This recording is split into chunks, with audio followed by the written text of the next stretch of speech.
어느 날 아이작 뉴턴이 투덜거리며 청소하는 청년에게 그 불평의 이유를 물었습니다.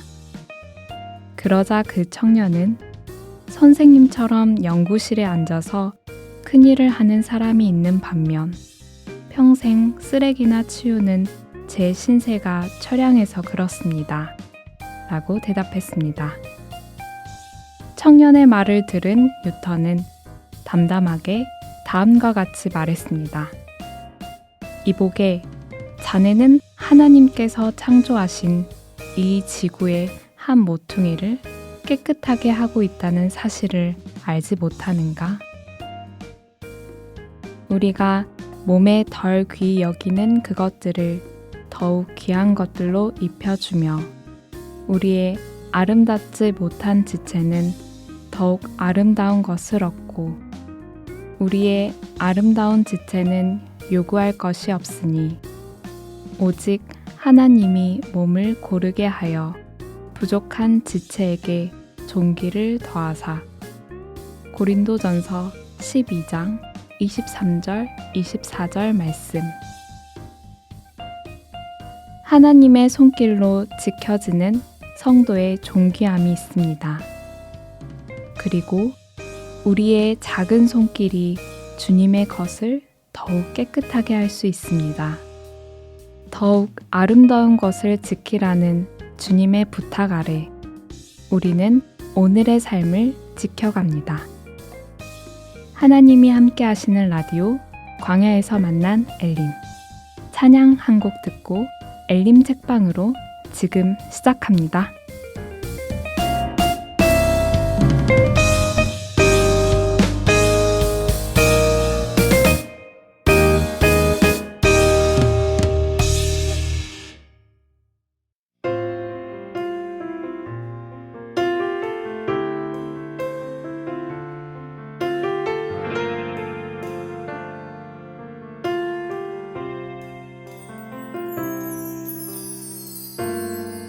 나의 사랑하는 자야, 일어나 함께 가자.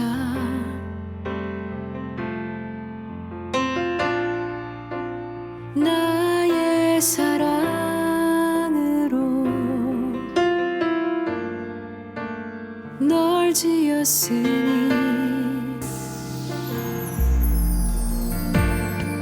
너는 존귀하고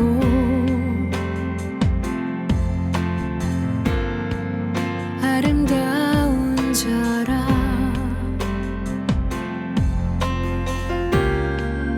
내 생명 버려 널 얻었노라.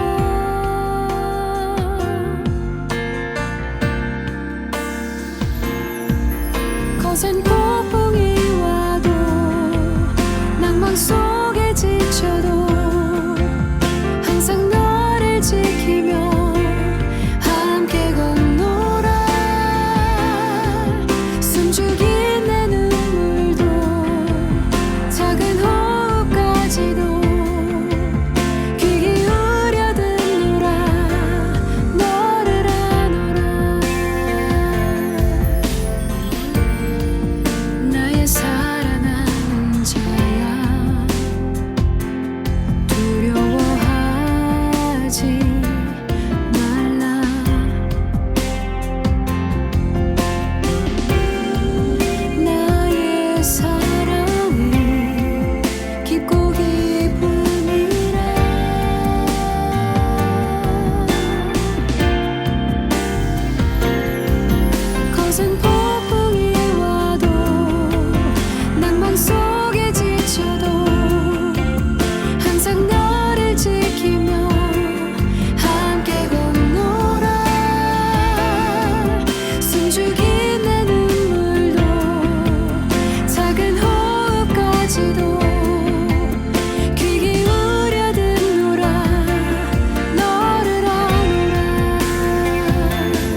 신앙서적 엘림이 대신 읽어드립니다. 책과 함께하는 간증교재 엘림 책방. 성도님들 안녕하세요. 9월부터는 저와 함께 로마서 강의 5권을 시작으로 간증교재를 나누게 되어 인사를 드립니다. 함께했던 원영자매님은 엘림의 다른 코너로 만나보실 수 있으니까요. 계속되는 엘림 이야기 놓치지 마시고 들어주시면 좋을 것 같습니다. 그럼 아쉬움은 뒤로 하고요. 이번 로마서 강의 5권 이야기를 시작해 보도록 하겠습니다. 로마서 강의 5권은 영적 예배라는 주제로 로마서 12장, 13장의 내용을 담고 있는데요. 12장부터는 구원받은 그리스도인의 생활에 대해서 교훈하면서 논리적이고 이론적이었던 이전 장들과는 달리 좀 더 실제적이고 체험적인 내용이라고 합니다. 그럼 하나님, 교회, 사회에 대한 그리스도인의 자세라는 소주제를 담고 있는 로마서 12장에서 고른 책 한 조각 듣고 오겠습니다. 너희는 이 세대를 본받지 말고 오직 마음을 새롭게 함으로 변화를 받아 하나님의 선하시고 기뻐하시고 온전하신 뜻이 무엇인지 분별하도록 하라. 로마서 12장 2절 말씀. 너희는 이 세대를 본받지 말고 라는 말씀은 이 세상 사람들을 닮지 말고 구별된 생활을 하라는 의미입니다. 이 세대는 악하고 음란한 세대입니다. 구원받은 그리스도인은 마땅히 이 패역한 세대를 본받지 말고 구별되어야 합니다. 그리스도인이 더러운 죄와 마음속에 있는 세상 욕심, 그리고 하나님이 보시기에 부끄러운 숨은 죄들을 그대로 가진 채 하나님께 나아온다면 그것은 마치 이스라엘 백성이 병들고 저는 것으로 하나님 앞에 제물로 드리는 것과 같습니다. 우리는 하나님의 선하시고 기뻐하시고 온전하신 뜻이 무엇인지 분별하면서 그리스도인으로서 합당한 삶을 살아야 할 것입니다. 구원을 받은 즉시 우리가 거룩해지는 것은 물론 아닙니다. 구원을 받았다 하더라도 세상에 대한 욕망과 미움과 교만 등의 옛 성품은 여전히 우리에게 남아 있습니다. 그러므로 성령님은 우리가 구원을 받은 그때부터 말씀으로 우리의 마음을 변화시키는 일을 하십니다. 변화를 받는다는 것은 믿음이 성장하는 것을 말합니다. 그리고 우리의 마음이 변화되고 신앙이 성장하는 만큼 하나님께서 무엇을 좋아하시고 싫어하시는지, 하나님을 위해 무엇을 해야 하는지를 분별할 수 있게 됩니다. 하나님의 선하시고 기뻐하시고 온전하신 뜻이 무엇인지 분별하고 그 뜻을 따라 살아가는 생활 전부가 영적 예배인데, 이제 사도 바울은 그것을 보다 구체적으로 설명하고 있습니다. 네, 먼저 12장에서 고른 책 한 조각 들어보았는데요. 관련된 말씀은 2절 말씀이에요. 너희는 이 세대를 본받지 말고 오직 마음을 새롭게 함으로 변화를 받아 하나님의 선하시고 기뻐하시고 온전하신 뜻이 무엇인지 분별하도록 하라. 이 말씀에 새롭게, 변화, 기쁨 이런 단어들이 담겨 있는데요. 뭔가 긍정적이고 용기를 주는 내용인데 앞에 이 세대를 본받지 말고 이 말 때문인지 선뜻 힘차게 살아가기 어렵다라는 생각이 들어요. 세상 말로 중요한 건 꺾이지 않는 마음이라고 했는데 세상 속에서 정신없이 살다 보면 난 누구지? 여긴 어디지? 막 이런 식으로 이렇게 비틀거리며 살아가고 있지 않나 그런 생각을 했습니다. 그러다 문득 작년 학예 수양에서 만난 한 자매님이 했던 말이 기억이 났는데요. 숙소에서 잠을 자려고 누웠었는데 다른 지역교회 자매님이 말을 거시는 거예요. 자신의 찻수가 아닌데 다른 자매님이 오자고 하셔서 이렇게 오게 되었다. 처음엔 오기 싫었는데 지금은 세상으로 다시 가려니까 부담이 된다면서 정말 가기가 싫다고 하시는 거예요. 그 말을 들으면서 저는 반은 공감이 되고 또 반은 공감이 안 됐었는데요. 그때 사실 저는 잠자리랑 씻는 게 너무 불편해서 얼른 집에 가고 싶다는 생각이 컸었거든요. 그래도 공감되었던 것은 이렇게 형제자매님들과 함께 있는 게 마음이 편해서 다시 그 치열한 세상으로 나가기가 너무 부담된다, 이런 부분이었어요. 마치 우리는 세상의 화려함에 대해서는 두 눈을 지그시 감고 살아가는데 세상은 이런 우리를 눈이 먼 사람들처럼 볼 때도 있는 것 같아요. 우리는 그들에게 이상한 모습으로 비춰지기도 하고 세상에 눈을 감고 살다가 저희는 여기저기 부딪혀서 아프기도 하고 이렇게 고생고생 하다가 교회 안에서 영적인 눈으로 형제 자매님들과 함께 하니까 비로소 안정감이 느껴지게 되는 그런 것이 아닐까. 가끔 세상과 단절된 채 살아가는 수도원의 수도승이 부럽게 느껴지는 게 이런 부담감에서 비롯되는 것 같아요. 하지만 하나님이 우리에게 여전히 세상 가운데 살게 하시고 죄성 가운데 있게 하신 것은 그럼에도 불구하고 하나님을 선택하는 삶으로 변화하길 기대하시기 때문이지 않을까요? 하나님께서는 구원받은 그리스도인에게 소망을 주시고 또한 그가 가진 믿음과 소망이 얼마나 확실한지 시험하십니다. 그렇기 때문에 현재 그리스도인들에게 고난을 주시는 것입니다. 구원받고 나면 무조건 좋은 일만 있으리라고 기대해선 안 됩니다. 오히려 하나님은 그리스도인들에게 고난을 허락하시고 그리스도인들이 어떻게 반응하는지 지켜보십니다.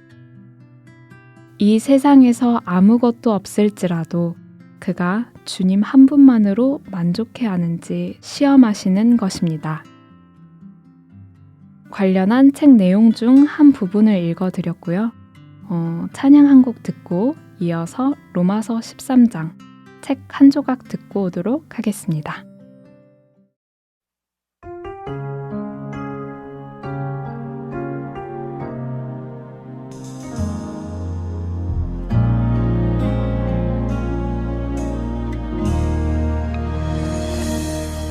주의 사랑조차 의심하며 넘어졌지만 십자가 앞에 다시 섭니다. 예수 보혈의 십자가로 나 담대히 나아갑니다. 주의 은혜조차 부인하며 무너졌지만 주 앞에 다시 엎드립니다. 예수 생명의 십자가에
피차 사랑의 빚 외에는 아무에게든지 아무 빚도 지지 말라.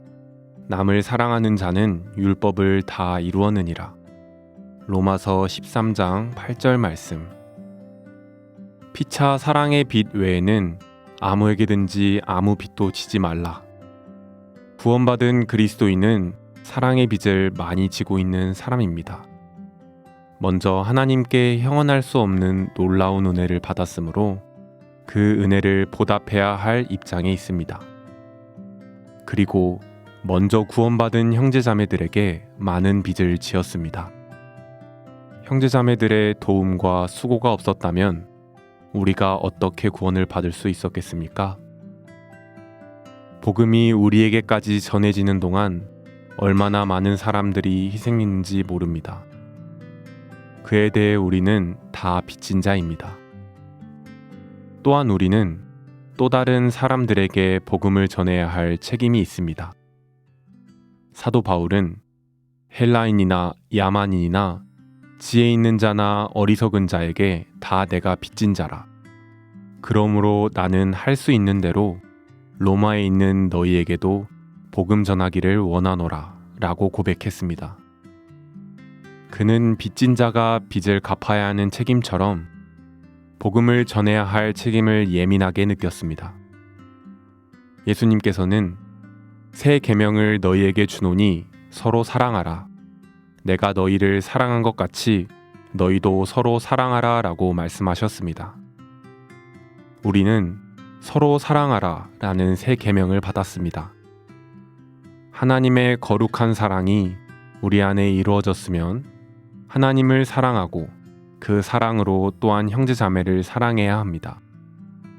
그 사랑을 우리가 나타내야 합니다. 하기 싫은 사랑을 억지로 하는 것이 아니라 한 부모님께로 난 형제들이 서로 사랑하는 것 같이 그리스도인의 사랑은 주님의 생명에서 저절로 우러나오는 사랑입니다. 남을 사랑하는 자는 율법을 다 이루었느니라. 예수님께서는 그러므로 무엇이든지 남에게 대접을 받고자 하는 대로 너희도 남을 대접하라. 이것이 율법이요 선지자니라 라고 말씀하셨습니다. 하나님께서는 먼저 우리에게 큰 은혜를 베풀어서 대접해 주셨습니다.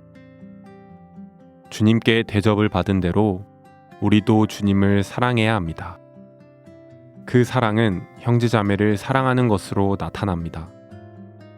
마음을 다하고 뜻을 다하고 목숨을 다하여 주님을 사랑하는 사람은 이웃을 내 몸과 같이 사랑할 수 있습니다. 율법의 핵심은 마음을 다하고 목숨을 다하고 뜻을 다하여 하나님을 사랑하는 것과 이웃을 내 몸과 같이 사랑하는 것입니다. 율법의 내용이 잔인한 것처럼 보이지만 사실 율법의 요구는 사랑입니다. 율법을 지키려고 하지 않아도 성령을 따라 살면 하나님 사랑과 이웃 사랑이 저절로 이루어집니다. 사랑만 있으면 율법이 완전히 이루어지는 것입니다. 네, 13장의 책 한 조각 들어보았는데요. 이번에 나눠보고 싶은 주제는 사랑입니다. 최근에 어떤 분과 이야기를 하다가 몸이 멀어지면 마음도 멀어지는 것이다. 사랑이 무엇이냐? 이런 질문을 받은 적이 있어서 생각을 해보게 되었는데요. 그러다가 사무엘상을 읽으면서 다윗과 요나단의 이야기를 봤어요. 그 내용을 보면서 정말 이것이 사랑이구나 이렇게 느껴지는 구절이 있었는데요. 한번 읽어드리겠습니다. 요나단이 다윗에게 이르되 평안히 가라. 우리 두 사람이 여호와의 이름으로 맹세하여 이르기를 여호와께서 영원히 나와 너 사이에 계시고 내 자손과 내 자손 사이에 계시리라 하였느니라. 다윗은 일어나 떠나고 요나단은 성으로 들어오니라. 사무엘상 20장 42절 말씀. 이 구절을 읽으면서 사랑은 하나님이 그 사이에 계시는 것, 하나님이 없는 사랑은 불완전한 것이라고 이렇게 묵상을 하게 되었는데요. 세상에서 말하는 사랑이 도대체 무엇일까? 이런 질문이 어쩌면 당연하다. 사랑이라고 생각을 했는데 시간이 지나고 몸이 멀어지고 이러다 보면 변하게 되는 불완전한 사랑만 알고 있기 때문이지 않을까. 결국 사랑이라는 완전한 속성을 가지신 하나님을 중심으로 모이는 사람들만이 그 사랑의 온기를 나눌 수 있게 되지 않을까요? 그 사랑으로 변화되는 그리스도인의 삶이 이 책의 주제인 영적 예배가 될 수 있지 않을까 싶습니다. 요즘 또 생각을 하는 게 사람들과 대화를 하면서 자주 쓰고 들리는 단어가 원래인데요. 나 원래 이런 사람이야. 나 원래 이러지 않았는데. 이런 단어가 어떤 면에서는 자기 방어적인 표현으로 사용이 되는데요. 그런데 만약에 예수님이 사람들의 멸시와 천대를 받으시다가 나 원래 이런 대접을 받을 위치 아닌데, 나 원래 하나님인데 이런 생각으로 고난의 잔을 마시지 않으셨더라면 우리는 원래 받아야 할 형벌을 받았어야 했었고 원래 죄인의 모습대로 살 수밖에 없었을 테죠. 하지만 예수님이 완성하신 사랑 앞에서 원래는 사라지고 변화되어가는 삶이 진짜 그리스도인의 간증으로 남아진다는 생각을 하게 되었습니다. 하나님의 완성된 사랑은 우리를 불안으로 남기는 것이 아니라 소망으로 기다릴 수 있는 용기를 주신다고 생각하면서 함께 할 수 있는 이벤트 속에 나갑니다. 로마서 강의 5권에 해당하는 로마서 12장부터 13장까지에 대한 형제 자매님들의 생각이나 느낌, 그 무엇이라도 보내주시면 추첨을 통해 교회 식권 무려 4장 증정해드립니다. 마음에 드는 성경 구절이나 저희 방송을 듣고 공감되었던 부분을 보내주셔도 되고요. 책을 가지고 계신 분들이라면 읽고 좋았던 부분을 발췌해 주셔도 됩니다. 무엇이든지 좋습니다. 카카오톡에 올라온 링크에서 엘림 책방 참여하러 가기를 클릭하시거나 교회 홈페이지 게시물란에 링크를 클릭하셔서 참여하실 수 있습니다. 많은 참여를 기대하며 찬양 오 아름다워 듣고 마치겠습니다. 감사합니다.